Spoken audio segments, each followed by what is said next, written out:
Hey guys, welcome back to invest mindset.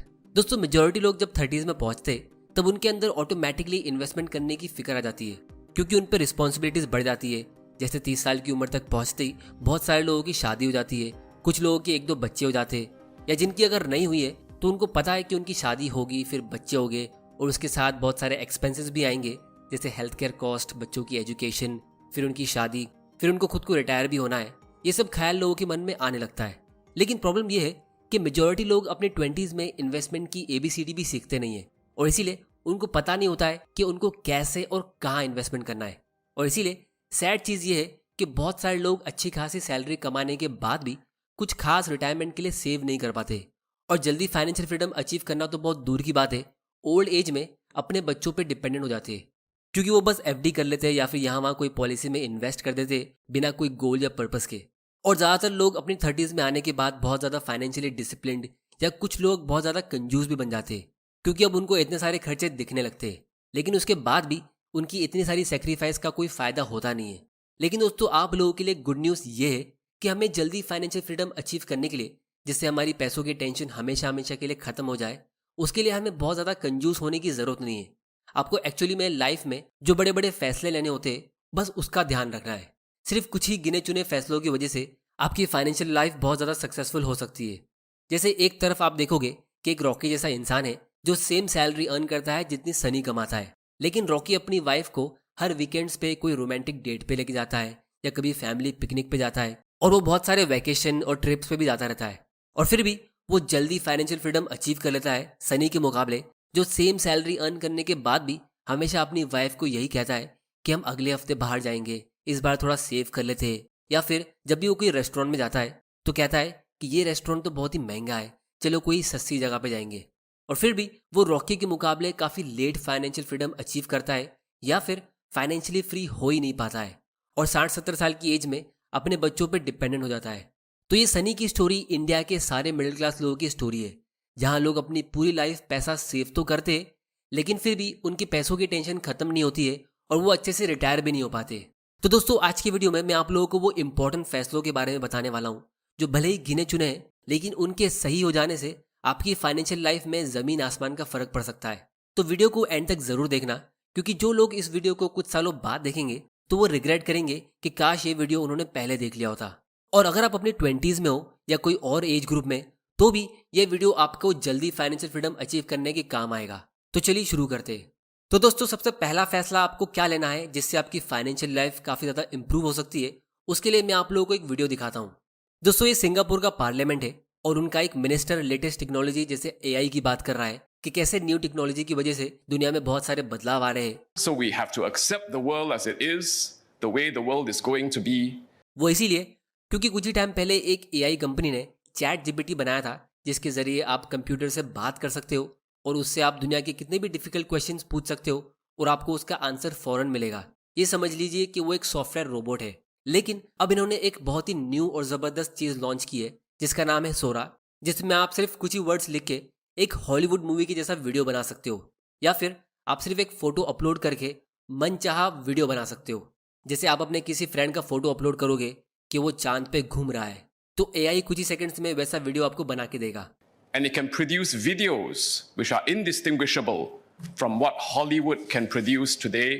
मतलब आपको Hollywood के लेवल का वीडियो बनाने के लिए या कैसा भी कंटेंट प्रोड्यूस करने के लिए, चाहे वो रियल दिखने वाला हो, कोई इमेजिनेशन की चीज़ हो, या कोई एनिमेशन, उसके लिए आपको बस कुछ वर्ड्स टाइप करने होंगे और फ़ौरन आपको वैसा वीडियो तैयार होकर मिल जाएगा, जिसकी वजह से बहुत सारी इंडस्ट्रीज़ और जॉब्स फ्यूचर में उलट पलट होंगे। तो बहुत सारे लोगों के जॉब्स जाने वाले हैं, ये बात तो पक्की है, क्योंकि अगर आप एक सिंपल से कीबोर्ड पर टाइप करके पूरा मनचाहा वीडियो क्रिएट कर सकते हो, तो किसी भी मूवी डायरेक्टर को करोड़ों रुपया देके एनिमेशंस और VFX की टीम को हायर करने की क्या जरूरत पड़ेगी। महंगा महंगा मूवी का सेट तैयार करना क्यों पड़ेगा। इंटीरियर डिज़ाइनर, कॉस्ट्यूम डिज़ाइनर, इन सब की भी क्या ज़रूरत होगी। फिर एडवर्टाइजिंग कंपनीज को लाखों और करोड़ों रुपया पे करके एड एजेंसी को हायर करना नहीं पड़ेगा। Graphic designers, animators, video game designers, इन सब की भी ज़रूरत नहीं होगी। Stock photo, stock video platform, इनकी भी कोई ज़रूरत नहीं होगी। और ये सारे लोग जितने भी सॉफ्टवेयर्स यूज़ करते, उनकी भी ज़रूरत नहीं होगी। तो सोचो कितने सारे लोगों की जॉब जाएंगे। लेकिन साथ ही साथ बहुत सारे लोगों को जॉब्स मिलेंगे भी जो नए नए स्किल्स सीखेंगे। तो इसीलिए सिंगापुर की गवर्नमेंट ने पहले ही इस चीज़ को समझ लिया है और एक बजट पास किया है जहां उनके जितने भी सिटीजन्स 40 साल की एज के ऊपर है तो उनको एक न्यू डिग्री लेने का मौका मिलेगा एकदम कम प्राइस पे। The new subsidy for Singaporeans aged 40 and above to pursue another full-time diploma in higher education. अब आप पूछोगे कि ये सब मैं आप लोगों को क्यों बता रहा हूँ, तो उसका आंसर इसी मिनिस्टर ने दिया है कि दुनिया बहुत ही तेजी से बदल रही है और जो चीज़ हम स्कूल और कॉलेज में सीखते तो चांसेस है कि आपकी वो नॉलेज आपके लाइफ टाइम में यूजलेस हो जाएगी, मतलब कोई काम की नहीं रहेगी। तो इसीलिए आने वाले टाइम में टेक्नोलॉजी और भी ज़्यादा स्पीड में ग्रो होगी, जिसकी वजह से अगर आप अपने आप पे इन्वेस्ट करना बंद कर दोगे और अपने आप को एजुकेट नहीं करोगे तो आप काफ़ी पीछे रह जाओगे। कई सारे लोगों की डिग्रीज और उनके स्किल्स यूजलेस हो जाएंगे जिसके लिए उन्होंने काफ़ी मेहनत की थी। तो इसीलिए अगर आप अपनी 30s में हो और आपको ऐसा लगता है कि आपकी एजुकेशन कंप्लीट हो गई है तो ये आपकी एक गलत फहमी हो सकती है। चाहे आप कोई भी एज के हो, अगर आपको ऐसा लगता है कि आप अपनी इंडस्ट्री में सेटल्ड हो तो भी आपको अपनी इनकम का एक हिस्सा कोई न्यू स्किल या यूजफुल हॉबी में इन्वेस्ट करते रहना चाहिए जिससे आपका माइंड हमेशा ग्रो होता रहे। तो ये है आपका सबसे पहला इन्वेस्टमेंट। जैसे आप में से बहुत सारे लोग शायद फाइनेंस के बैकग्राउंड से नहीं हो, फिर भी आप फाइनेंस और इन्वेस्टिंग को सीख रहे हो, तो ये एक अच्छी बात है। तो इस चीज़ को आपको लाइफ टाइम कंटिन्यू रखना है, जिसके लिए आप इस चैनल को सब्सक्राइब कर लेना और बेल आइकन को प्रेस करना मत भूल जाना ताकि आपसे कोई ऐसे वैल्यूबल वीडियोस मिस ना हो जाए। क्योंकि दोस्तों हमें हर चीज़ स्कूल और कॉलेज में सिखाई नहीं जाती है, ये बात एक फैक्ट है। वहाँ से हमें बस एक अच्छा एम्प्लॉय बनने के लिए तैयार किया जाता है। अब दोस्तों सेल्फ एजुकेशन के लिए आपको लाखों रुपए स्पेंड करने की ज़रूरत नहीं है। जैसे अगर आप कोई कंपनी में बेसिक लेवल का जॉब कर रहे हो तो आप सिर्फ 100 रुपया खर्चा करके ये बुक खरीद सकते हो। क्योंकि जैसा मैंने वीडियो के स्टार्ट में कहा था कि रॉकी अपनी वाइफ को एक्सपेंसिव रेस्टोरेंट्स पे लेके जाता है, वो हमेशा उससे खुश रहती है क्योंकि उसको जॉब में प्रमोशन मिलने वाला है और फिर वो हर कुछ सालों में प्रमोशन पे प्रमोशन लेते रहता है जिससे उसकी सैलरी बढ़ती रहती है। वो अच्छी लाइफस्टाइल भी जीता है और साथ में बड़ा अमाउंट सेव करके इन्वेस्ट भी करता है। और दूसरी तरफ सनी की पर्सनल लाइफ इतनी अच्छी नहीं है, वो अपने बॉस को और अपने सभी कलीग्स को हेट करता है, उसकी वाइफ भी हमेशा कंप्लेन करती रहती है और इसीलिए वो लाइफ में ग्रो ही नहीं हो पाता है। तो इस बुक से आपको ये सीखने मिलेगा कि आप कैसे लोगों को जल्दी समझ के उनसे फ्रेंडशिप कर पाओगे बिना कोई ज़्यादा मेहनत किए, जिससे लोग आपको पसंद करेंगे और फिर आपकी हेल्प भी करेंगे, जिससे आपकी लाइफ काफ़ी ईजी हो जाएगी। तो ये बुक आपकी पर्सनल लाइफ और जॉब में बहुत ज़्यादा काम आने वाली है कि कैसे आप लोगों को इन्फ्लुएंस कर सकोगे अपनी और अपनी कंपनी की ग्रोथ के लिए। और अगर आपने ये बुक पहले ही पढ़ ली है तो आप ये second book 7 habits of highly effective people भी पढ़ सकते हो। वैसे तो ये पढ़ने में थोड़ी बोरिंग है लेकिन बहुत ज़्यादा वैल्यूबल है। इस बुक ने पर्सनली मेरी काफ़ी ज़्यादा हेल्प की है। क्योंकि दोस्तों जब आपको प्रमोशन मिलता रहेगा और आपकी सैलरी इंक्रीज होती रहेगी तो फिर आप ज़्यादा पैसा इन्वेस्ट कर पाओगे और जल्दी फाइनेंशियल फ्रीडम अचीव कर पाओगे। बहुत ही कम लोग या शायद ही कोई फाइनेंस का कंटेंट क्रिएटर आपको ये बात कहेगा कि वेल्थ क्रिएट करने के लिए आपको पैसा चाहिए होता है। स्टॉक मार्केट में पैसों से पैसा बनता है, कंपाउंडिंग में आपका पैसा मल्टीप्लाई होता है। अगर आप जीरो को कितने भी बड़े नंबर से मल्टीप्लाई करोगे तो वो जीरो ही रहेगा। फिर दोस्तों जब कुछ लोग अपनी 30s में इन्वेस्टिंग शुरू करने का सोचते तो उनको लगता है कि वो बहुत लेट हो गए और उन्होंने अपनी लाइफ के 10 साल वेस्ट कर दिए। तो उसके लिए मैं आप लोगों को एक इंटरेस्टिंग फैक्ट बताता हूँ। चार्ली मंगर जो वॉरेन बफेट के बिजनेस पार्टनर थे, जिनकी पिछले ही साल डेथ हुई थी 99 की एज में, तब उनकी नेटवर्थ 1 बिलियन US डॉलर से भी ज़्यादा की थी, मतलब 8,000 करोड़ रुपये। लेकिन क्या आप जानते हो कि चार्ली मंगर मनी मैनेजमेंट और इन्वेस्टिंग की दुनिया में कितनी एज में एंटर हुए थे? इसका आंसर है 38। और वॉरेन बफेट की सिस्टर बर्टी एक अच्छी इन्वेस्टर बनी जब वो 46 साल की थी और फिर आगे जाके उन्होंने लाइफ में फाइनेंशियल फ्रीडम अचीव किया। तो अगर आप अपनी 30s में हो और ये सोचते हो कि आप बहुत लेट हो तो शायद आप इन लोगों के मुकाबले बहुत ज़्यादा जल्दी हो। और जितनी वेल्थ चार्ली मंगर ने अपनी लाइफ टाइम में बिल्ड की, शायद आप उससे ज़्यादा भी बिल्ड कर सकते हो।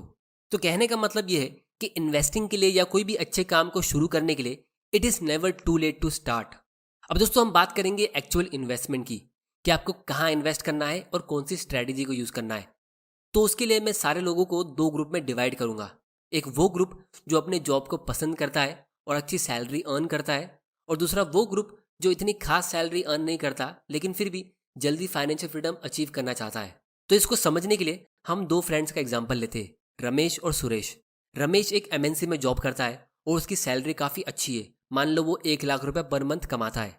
अब आप में से बहुत सारे लोग कहेंगे कि हमारी इतनी ज़्यादा सैलरी है नहीं, और कुछ लोगों की इससे ज़्यादा भी सैलरी हो सकती है। तो अलग अलग सैलरी वालों के लिए भी मैं इन्वेस्टमेंट स्ट्रेटेजी बताने वाला हूँ, लेकिन फिलहाल के लिए आप ये कॉन्सेप्ट समझ लो। तो मान लो रमेश अपनी 1 लाख पर मंथ की सैलरी में से 50,000 पर मंथ म्यूचुअल फंड्स में इन्वेस्ट करता है SIP के थ्रू।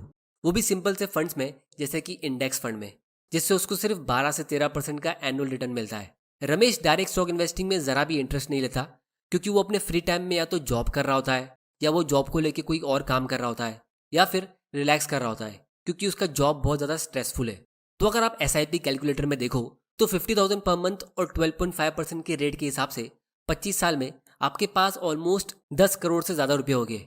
मतलब 30 साल की एज में इन्वेस्टमेंट शुरू करके भी 55 की एज में रिटायर हो सकते हो। लेकिन हर किसी की सैलरी इतनी ज़्यादा होती नहीं है और इतना बड़ा अमाउंट कोई इन्वेस्ट नहीं कर सकता। तो मान लो रमेश का फ्रेंड सुरेश जो सिर्फ 40,000 पर मंथ की सैलरी अर्न करता है, मतलब जितना रमेश मंथली इन्वेस्ट करता है उससे कम ये सुरेश की पूरी मंथली सैलरी है। और इसीलिए सुरेश पूरा बजटिंग करके सिर्फ 18,000 पर मंथ सेव करके इन्वेस्ट कर पाता है। लेकिन सुरेश को अपने जॉब से फ्री टाइम मिलता है और इसीलिए वो डायरेक्ट स्टॉक इन्वेस्टिंग में इंटरेस्ट लेता है और इसके बारे में सीखता रहता है, जिसकी वजह से वो काफ़ी रिसर्च करने के बाद सही टाइम पे लमसम मोड में सही स्टॉक्स में इन्वेस्ट करता है। तो अगर हम ये अज्यूम करें कि सुरेश 18,000 पर मंथ इन्वेस्ट करता है और उसको स्टॉक इन्वेस्टिंग से 18% का रिटर्न मिलता है, क्योंकि वो राइट टाइम पे लमसम मोड से राइट स्टॉक्स में इन्वेस्ट कर रहा है, तो इस हिसाब से 25 साल बाद सुरेश का पोर्टफोलियो भी 10 करोड़ का होगा। मतलब ये भी 30 साल की एज में शुरू करके 55 में रिटायर हो सकता है। अब दोस्तों ये दोनों अमाउंट और परसेंटेज मैंने कॉन्सेप्ट समझाने के लिए लिया है, लेकिन अगर हम यहाँ पर नोटिस करें तो दोनों का रिटायरमेंट अमाउंट सेम है, जबकि दोनों की सैलरी बहुत अलग अलग थी। एक फ्रेंड ने ज़्यादा एफर्ट जॉब से ज़्यादा अर्न करके बड़ा अमाउंट इन्वेस्ट करने में लगाया SIP के थ्रू, और दूसरे फ्रेंड ने ज़्यादा एफर्ट स्टॉक मार्केट की अच्छी नॉलेज हासिल करने में लगाया लमसम इन्वेस्टमेंट के थ्रू। तो कहने का मतलब ये है कि कम सैलरी अर्न करने के बाद भी आप ज़्यादा सैलरी कमाने वालों के बराबर आ सकते हो या उनसे अच्छा भी रिटायरमेंट ले सकते हो अगर आप अपने फ्री टाइम को इन्वेस्टिंग की नॉलेज गेन करने में लगाओ। या फिर हम इसका उल्टा भी कर सकते हैं कि अगर आप इन्वेस्टिंग में ज़रा भी इंटरेस्टेड नहीं है और मामूली से म्यूचुअल फंड में SIP करते हो, तो भी बड़े अमाउंट इन्वेस्ट करने से आप बड़े बड़े स्टॉक इन्वेस्टर को बीट कर सकते हो। और मान लो आप तीसरे टाइप के इंसान हो, रॉकी की तरह, जिसकी सैलरी भी अच्छी है और वो इन्वेस्टिंग के बारे में सीखता भी रहता है, तो फिर आप बहुत ही जल्दी रिटायर हो सकते हो, 25 साल के बदले शायद 10-15 साल के अंदर ही। और दोस्तों ज़रूरी नहीं है कि आपको वो पूरा 10 करोड़ का पोर्टफोलियो बनने तक वेट करना है, या फिर 65 की एज तक का वेट करना है, या पूरा 15 से 20 साल एक ही स्ट्रैटेजी को फॉलो करना है। आप बीच बीच में स्ट्रैटेजी चेंज कर सकते हो। जैसे मान लो आपके पूरे घर के मंथली एक्सपेंस 30,000 है, मतलब साल का 3.6 लाख, तो financial freedom and retire early यानी कि फायर स्ट्रेटेजी के हिसाब से आप सिर्फ 90 लाख के पोर्टफोलियो पे रिटायर हो सकते हो, क्योंकि फायर स्ट्रेटेजी के हिसाब से आपको बस अपने ईयरली एक्सपेंस का 25 टाइम्स सेव करना होता है, जो इस केस में 90 लाख होता है। लेकिन अगर आप अपने साल भर के एक्सपेंस का सिर्फ 15 से 20 गुना भी सेव कर लेते हो तो भी आप रिलैक्स कर सकते हो, क्योंकि यहाँ पे कोस्ट फायर की स्ट्रेटेजी के हिसाब से आप जल्दी फाइनेंशियल फ्रीडम तक पहुंचने वाले हो। अब दोस्तों अगर आपको ये सारे फायर और फाइनेंशियल फ्रीडम के कॉन्सेप्ट्स नहीं समझ आ रहे तो आप लोगों के लिए मैं एक डेडिकेटेड फाइनेंशियल इंडिपेंडेंस का कोर्स भी काफ़ी टाइम से बना रहा हूँ आप लोगों की स्पेशल रिक्वेस्ट पे, जिसमें पूरा डिटेल एक्सप्लेनेशन होगा, कंप्लीट स्ट्रेटेजी को डिस्कस किया जाएगा कि कितना अमाउंट सेव करना है, कैसे सेव करना है और उसे कहाँ इन्वेस्ट करना है, ताकि आपके पास एक ब्लूप्रिंट हो जिसे फॉलो करके आप फाइनेंशियल फ्रीडम अचीव कर लो। अगर आपको उसकी ज़्यादा डिटेल्स जाननी है तो नीचे कमेंट करके बताओ, ताकि नेक्स्ट वीडियो में मैं उसे कवर कर लूँगा। अब दोस्तों अगर मैं अपनी पर्सनल लाइफ की बात करूँ तो मैंने पर्सनली काफ़ी कम एज से इन्वेस्टिंग शुरू की थी। कम सैलरी होने के बाद भी मैंने अच्छे इन्वेस्टमेंट्स किए और फिर 20s में ही फायर स्ट्रेटेजी के हिसाब से मैंने रिटायरमेंट अचीव किया। फिर थोड़ा ब्रेक लेके मैंने बिजनेस का रास्ता चुना और अल्टीमेट फाइनेंशियल इंडिपेंडेंस अचीव किया। तो इसको आप ऐसा समझ लो कि अल्टीमेट फाइनेंशियल इंडिपेंडेंस पहाड़ की चोटी है, यानी पहाड़ का सबसे पीक। वहाँ तक जाने के लिए अलग अलग रास्ते, आप नीचे से कोई भी रास्ते से ऊपर जा सकते हो जहाँ से आपको पर्सनली अच्छा लगता है। और फिर जब आप बीच में जितना ब्रेक लेना चाहो आप ले सकते हो, वो आपकी मर्जी है। अगर आप डायरेक्शन चेंज करना चाहो तो आप वो भी कर सकते हो। यहाँ पे कोई भी रूल नहीं है और कोई भी रास्ता गलत नहीं है। कम सैलरी वाले, ज़्यादा सैलरी वाले, जॉब वाले, बिजनेसमैन, हर कोई फाइनेंशियल फ्रीडम अचीव कर सकता है। बस आपको ये पता होना चाहिए कि आपके फाइनेंशियल इंडिपेंडेंस का नंबर क्या है और उसके लिए आप कितना सेव कर रहे हो और कितना सीख रहे हो। क्योंकि दोस्तों रिटायरमेंट कभी भी एज के बेसिस पे नहीं होता है। रिटायरमेंट हमेशा आपके पोर्टफोलियो की वैल्यू के बेसिस पे होता है कि आपने कितना सेव किया है। अगर आपने अच्छा पोर्टफोलियो 30 साल की एज में बना लिया तो आप जल्दी रिटायर हो सकते हो, और अगर आप 70 की एज तक कुछ भी सेव नहीं कर पाए तो शायद आप तभी भी रिटायर नहीं हो पाओगे। तो ये था इन्वेस्टिंग का डिसीजन। अब दोस्तों यहाँ पे मैं आप लोगों को एक स्पेशल टिप देता हूँ। हमारी कंट्री में हर कोई फैमिली में आजकल 2 बच्चे होते, पेरेंट्स उन पे काफ़ी स्पेंड करते 20-25 साल तक, ताकि वो खुश रहे और उनके बुढ़ापे में काम आए। तो अगर आप एक छोटी सी SIP जैसे 5000 मंथली की ये सोच के सेटअप कर लो कि वो आपका तीसरा बच्चा है जिसमें आप स्पेंड कर रहे हो, तो बाकी 2 बच्चे आपके रिटायरमेंट में काम आए ना आए, लेकिन ये तीसरा बच्चा SIP जरूर काम आएगा। और हो सकता है कि ये तीसरा बच्चा आपकी बाकी दोनों बच्चों की महंगी हायर एजुकेशन फीस को भी स्पॉन्सर कर ले। और दोस्तों, अगर आपको डायरेक्ट स्टॉक इन्वेस्टिंग सीखना है तो ये और भी अच्छी चीज़ है, क्योंकि आप ज़्यादा रिटर्न्स कमा पाओगे और कम इन्वेस्टमेंट से बड़ा पोर्टफोलियो बना सकते हो, जैसे हमने रमेश और सुरेश की स्टोरी में देखा। फिर दोस्तों, इसके बाद जो आपको बड़ा फैसला लेना है तो वो ये है कि पास्ट में अगर आपने कोई मिस्टेक की है, जैसे आपने बहुत सारे क्रेडिट कार्ड्स को मिसयूज़ किया है और कोई फाइनेंशियल डिसिप्लिन नहीं था, या आपने कोई भी इन्वेस्टमेंट नहीं किया है, तो पास्ट को आप चेंज नहीं कर सकते। लेकिन अगर आप कोई ऐसी मिस्टेक अभी तक कंटिन्यू कर रहे हो तो उसे आपको फ़ौरन करेक्ट करना है, क्योंकि हमारी फाइनेंशियल जर्नी 20s में शुरू होती है और हर इंसान अपनी लाइफ में कोई ना कोई मिस्टेक कर ही लेता है। जैसे मेजॉरिटी लोग जब इन्वेस्टमेंट करने के लिए कोई बैंक में विजिट करते हैं या किसी भी फाइनेंशियल एक्सपर्ट से हेल्प मांगते, तो उनको यूलिप या कोई ऐसी पेंशन स्कीम प्रमोट की जाती है जिसमें प्रॉफिट कमाना तो बहुत दूर की बात है, आप इन्फ्लेशन के जितना रिटर्न भी अर्न नहीं कर पाते हो। तो बहुत सारे लोग अपनी 30s की एज तक पहुंचते पहुंचते ऐसी कोई पॉलिसीज में इन्वेस्ट कर लेते हैं जिसको वो कंटिन्यू रखते बस इसीलिए क्योंकि उनको इसमें इंश्योरेंस का भी बेनिफिट मिलता रहता है। लेकिन सच ये है कि आपका इंश्योरेंस और इन्वेस्टमेंट दोनों बिल्कुल अलग अलग रहना चाहिए। अगर आप इन्हें मिक्स करते हो तो आपको शायद अंदाज़ा भी नहीं है कि आप कितना बड़ा लॉस ले रहे हो। फिर जितना कॉस्ट आपकी सिटी या टाउन में हार्ट सर्जरी के लिए लगता है, उतना फंड आपके पास कैश के फॉर्म में होना चाहिए, जिसे हम इमरजेंसी फंड कहते हैं। जैसे मुंबई में एक बेसिक से हॉस्पिटल में हार्ट सर्जरी का कॉस्ट मिनिमम 2 से 3 लाख रुपए का होता है, तो उतना फंड आपके पास कम से कम कैश के फॉर्म में होना चाहिए, फिर चाहे आपके पास कितनी भी अच्छी इंश्योरेंस पॉलिसी हो। फिर दोस्तों, बात आती है घर की, तो मेजॉरिटी लोग अपनी 30s में आते आते अपना खुद का एक घर खरीद लेते या उसके बारे में प्लान कर रहे होते, और कुछ लोग तो बहुत ज़्यादा फास्ट होके अपनी 20s में एक बड़ा घर खरीद लेते, क्योंकि मिडिल क्लास फैमिली में ये एक यूनिवर्सल फैक्ट बन गया है कि घर एक एसेट होता है और सबसे अच्छा इन्वेस्टमेंट। लेकिन दोस्तों, आपका पहला घर जिसमें आप रहते हो वो एक इन्वेस्टमेंट नहीं एक्सपेंस होता है, क्योंकि जब तक आप जिंदा हो तब तक आपको रहने के लिए एक घर चाहिए होगा। तो पहला घर खरीदने के लिए आप जो भी पैसा खर्चा करते हो वो हमेशा के लिए आपके जेब से चला गया है। फिर भले ही आप वो घर बेच के दूसरी जगह लोगे तो भी वो पैसा जो आपने उसमें स्पेंड किया था उससे आपको कोई फाइनेंशियल प्रॉफिट नहीं मिलेगा। आपका पहला घर एक इमोशनल इन्वेस्टमेंट होता है जिससे आपको इमोशनल सिक्योरिटी मिलती है, आपको उससे हैप्पीनेस और मेमोरीज क्रिएट करने मिलती है अपनी फैमिली के साथ। लेकिन जब आप दूसरा घर खरीदते हो या उसके बाद के जितने भी घर खरीदोगे तो वो सब इन्वेस्टमेंट हो सकते हैं जिसको आप रेंट पे देने का इरादा रखते हो। अब दोस्तों, मैं यहाँ पे ये नहीं बोल रहा हूँ कि आपको घर खरीदना ही नहीं चाहिए। मेरे हिसाब से सबका अपना एक घर होना चाहिए, लेकिन वो घर खरीदने की जो टाइमिंग है वो बहुत इंपॉर्टेंट है। आप कौन सी एज में घर खरीद रहे हो और फिर कितना बड़ा घर खरीद रहे हो वो बहुत इंपॉर्टेंट होता है। सिर्फ एक गलत फैसला कि आप बड़ा घर खरीद लेते हो जितने की आपको ज़रूरत नहीं है, वो भी कम एज में सिर्फ लोगों को दिखाने के लिए, तो वो आपकी फाइनेंशियल लाइफ को बहुत बड़े लेवल पे डिस्ट्रॉय कर सकता है। और अगर आप सही टाइम पे घर खरीदते हो तो वो एक अच्छा इन्वेस्टमेंट भी बन सकता है। लेकिन बाय वर्सेस रेंट और स्टॉक्स वर्सेस प्रॉपर्टी के कंपैरिजन के ऊपर हम एक सेपरेट वीडियो में डिस्कशन करेंगे कि कौन सी एज में आपके लिए क्या ज़्यादा फायदेमंद होगा। अगर आप वो वीडियो देखना चाहते हो तो नीचे कमेंट करके बताओ, ताकि फ्यूचर में मैं उसे कवर कर लूँगा। तो दोस्तों, फाइनली मैं सिर्फ इतना ही कहूँगा कि इन्वेस्टिंग एक लाइफ लॉन्ग गेम है और इसका एक्चुअल रिटर्न तो आपको लाइफ में धीरे धीरे करके ही मिलेगा। अगर आप 20s में शुरू करोगे तो 30s और 40s में, और अगर 30s में शुरू करोगे तो 40s और 50s में। तो आपका सबसे मेन और सबसे बड़ा गोल ये होना चाहिए कि आप इस इन्वेस्टिंग के गेम को कंटिन्यूसली खेलते रहो और गिव अप ना कर दो कोई बहुत बड़ी मिस्टेक करके। तो इसीलिए आपको हेल्थ बैंक्रप्सी को अवॉइड करना है, क्योंकि बहुत सारे लोग आजकल अपनी 40s में ही हार्ट अटैक के पेशेंट बन जाते हैं या उनको कोई बहुत बड़ी बीमारी हो जाती है। ये ज़्यादातर इसीलिए होता है क्योंकि वो अपनी 20s और 30s में ना हेल्थ पे फोकस करते और ना ही वेल्थ पे, ना सेविंग्स और इन्वेस्टिंग करते और ना ही फिटनेस पे ध्यान देते। और जब अचानक से उनको 40s में ये सब रियलाइज़ होता है तो टेंशन की वजह से उनकी हेल्थ और ज़्यादा ख़राब होती रहती है।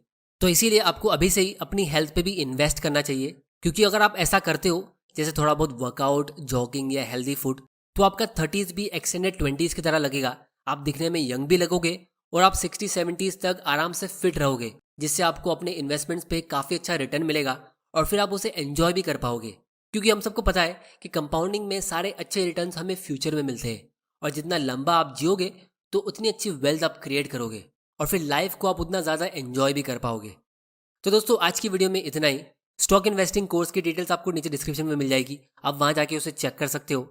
अगर आपको इस वीडियो से कुछ सीखने मिला तो इसे शेयर करो अपने उन फ्रेंड्स के साथ जो 30s में है, और नीचे कमेंट करके बताओ कि आपका फायर नंबर क्या है। जैसे जिन लोगों का मंथली एक्सपेंस 30,000 है तो उनका फायर नंबर 90 lakhs है। और दोस्तों चैनल को सब्सक्राइब जरूर कर लेना, क्योंकि मैं प्रॉमिस करता हूँ कि आपके लिए ऐसे वैल्यूबल वीडियोस लाता रहूंगा। और बेल आइकन को प्रेस कर देना ताकि आपसे कोई ऐसे वैल्यूबल वीडियोस मिस ना हो जाए। वीडियो पसंद आया तो इसे लाइक करो, नहीं पसंद आया तो डिसलाइक करो। आपका वैल्यूबल टाइम देने के लिए thank you and good bye.